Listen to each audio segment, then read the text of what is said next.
السلام علیکم ورحمۃ اللہ وبرکاتہ۔ اس سے پہلے ہم نے حرکتیں پڑھی تھیں، اگر اوپر ہو زبر، نیچے ہو زیر، اوپر گھوما ہوا ہو تو پیش۔ ایک چوتھی چیز بھی ہوتی ہے، اگر زبر زیر یا پیش نہ ہو تو وہ لفظ ساکن ہوتا ہے۔ سکون ایک چھوٹی سی علامت ہوتی ہے جو لفظ کے اوپر آتی ہے، جو چھوٹی سی مڑی ہوئی دال کی طرح دکھنے میں لگتی ہے۔ جس لفظ پر یہ علامت آتی ہے، یہ نشانی آتی ہے، اس کو ہم ساکن کہتے ہیں، اور اس علامت کو سکون اور جزم کہتے ہیں۔ جیسے حمزہ زبر آ، با زبر با، ان دونوں الفاظ کو اگر ہم ملا کر پڑھتے تو آواز کچھ اس طریقے سے آتی ابا۔ لیکن اگر با کے اوپر سکون ہو اور اس سے پہلے حمزے کے اوپر زبر ہو اور ان دونوں کو ملا کر پڑھا جائے تو ہم پڑھیں گے حمزہ با زبر اب۔ اب آئیے ہم اپنی اگلی بات کی طرف بڑھتے ہیں۔ دو زبر، دو زیر اور دو پیش کو تنوین کہتے ہیں۔ جس لفظ پر یہ دو زبر، دو زیر، دو پیش ہوتے ہیں ان کو ہم منون کہتے ہیں۔ تنوین لکھنے میں تو دو زبر، دو زیر، دو پیش کی طرح ہوتی ہے، لیکن اصل میں وہ نون ساکن ہوتا ہے جو لفظ کے آخر میں آتا ہے۔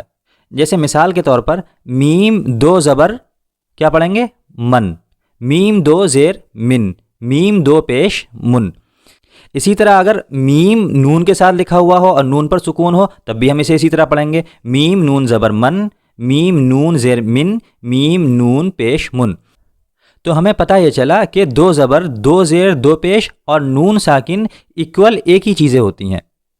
اب ہم اس تنوین کو تمام حروف کے اوپر لگائیں گے اور اس کو پڑھیں گے، لیکن آپ کو اس میں ایک چیز کا دھیان رکھنا ہے۔ اگر زبر کی تنوین کے بعد الف یا آئے تو اس الف اور یا کو نہیں پڑھا جاتا ہے۔ الف اور یا وہاں لکھے ہوئے تو دکھیں گے، لیکن ہم اس الف اور یا کو نہیں پڑھیں گے جس سے پہلے دو زبر ہوں گے۔ تو آئیے شروع کرتے ہیں۔ تا دو زبر تن، یہاں تا کے بعد آپ الف لکھا ہوا دیکھ رہے ہیں، لیکن اس کو پڑھا ایسے ہی جائے گا تا دو زبر تن۔ اگر یہ الف نہیں ہوتا تب بھی تا دو زبر تن ہوتا، اب یہاں الف لکھا ہوا ہے تب بھی تا دو زبر تن ہی پڑھا گیا ہے۔ تا دو زیر تن، تا دو پیش تن۔ اب تا یہ دو طریقے سے لکھا جاتا ہے، اس سے پہلے ہم جان چکے ہیں، ایک لمبا والا بھی لکھا جاتا ہے، یہ گول والا بھی لکھا جاتا ہے۔ طا دو زبر طن، طا دو زیر طن، طا دو پیش طن۔ زا دو زبر زن، یہاں زا کے بعد الف ہے، اس کو بھی نہیں پڑھا جائے گا۔ زا دو زیر زن، زا دو پیش زن۔ رال دو زبر رن، رال دو زیر رن، رال دو پیش رن۔ وا دو زبر ون، وا دو زیر ون، وا دو پیش ون۔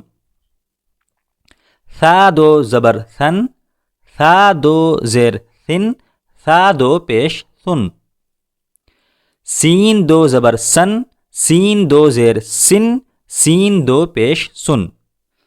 صاد دو زبر صن، صاد دو زیر صن، صاد دو پیش صن۔ دال دو زبر دن، دال کے بعد یا ہے، اس کو بھی نہیں پڑھا جائے گا۔ دال دو زیر دن، دال دو پیش دن۔ یہ الفاظ میں نے آپ کو پڑھا دیے، اب باقی الفاظ آپ کو خود ہی پڑھنے ہیں۔ یہاں اسکرین پر فوٹو چلتا رہے گا، آپ اس کو دیکھتے رہیے اور خود پڑھتے رہیے۔